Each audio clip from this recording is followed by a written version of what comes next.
पंचशील ध्वज।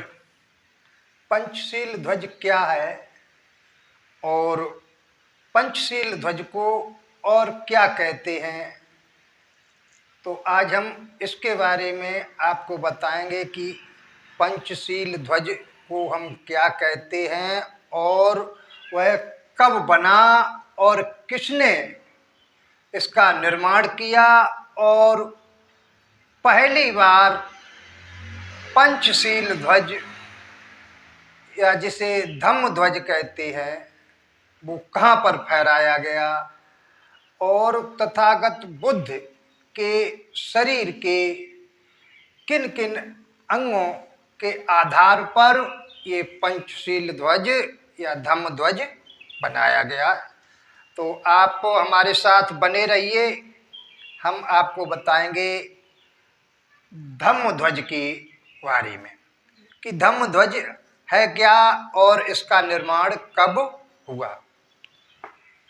धम्म ध्वज का निर्माण 15 अप्रैल 1884 को कोटाहोना श्रीलंका में हुआ था। धम्म ध्वज का निर्माण 15 अप्रैल 1884 कोटाहोना श्रीलंका में हुआ था। इसका निर्माण इसको किसने बनाया, पंचशील ध्वज को किसने बनाया, तो इसके निर्माता कौन थे। इसके निर्माता भदंत सुमंगल थेर जी थे। भदंत सुमंगल थेर जी थे और प्रथम बार यह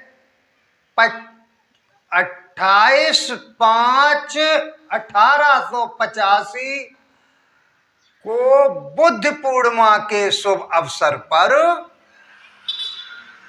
ये दीपांदु माराम बुद्ध विहार कोटाहोना श्रीलंका में भदंतु मिंगे तुवड़ंते गुणानंद थेरो ने किया था। इसका ध्वजारोहण, इसको फहराया था। और इसी दौरान अंग्रेजी सरकार में सार्वजनिक अवकाश भी घोषित किया गया था। इसके बाद श्रीलंका से 25/5/1950 को बुद्ध पूर्णिमा के शुभ अवसर पर विश्व बौद्ध सम्मेलन संपन्न हुआ, जिसमें अंबेडकर जी ने भाग लिया। इस सम्मेलन में सर्वसम्मत से यह बौद्ध धम्म ध्वज स्वीकार किया गया। इसी समय बाबा साहब ने इस धम्म ध्वज को भारत में प्रथम बार लाए। कब लाए? 1950 में बाबा साहब इसको पहली बार लाए।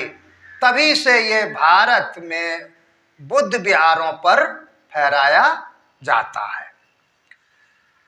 तो धम्म ध्वज में सामान्यतः 5 रंग दिखते हैं, इसलिए कुछ लोग इस पचरंगा या पंचशील ध्वज भी कहते हैं, जबकि धम्म ध्वज का निर्माण का तथ्य इस प्रकार है कि इस ध्वज में 5 रंगों की समानांतर पट्टियां के साथ अंत में एक क्रॉस पट्टी जो है रंग की लगी होती है, सभी रंगों की लगी होती है। जो 5 रंग होते हैं और उस पर 5 रंगों की लगी होती है। अतएव इस जो छठवीं पट्टी छठ वर्णीय ध्वज भी कहा जाता है। इसके निर्माण में 2 तथ्य सामने आए हैं। भगवान बुद्ध को बोध सत्य के समय वो संबोधि प्राप्त होने तथा 6 रंगों की किरणों या आभा सिर से निकली थी। दूसरी है बुद्ध का मानव शरीर 6 रंगों में है, जिससे यह 6 बड़ी बट्टी और 6 रंगों का ध्वज माना जाता है। इसका वर्णन पाली सिंगली गाथाओं में भी मिलता है, जिसे आगे भाग में दिया गया है, और जिसका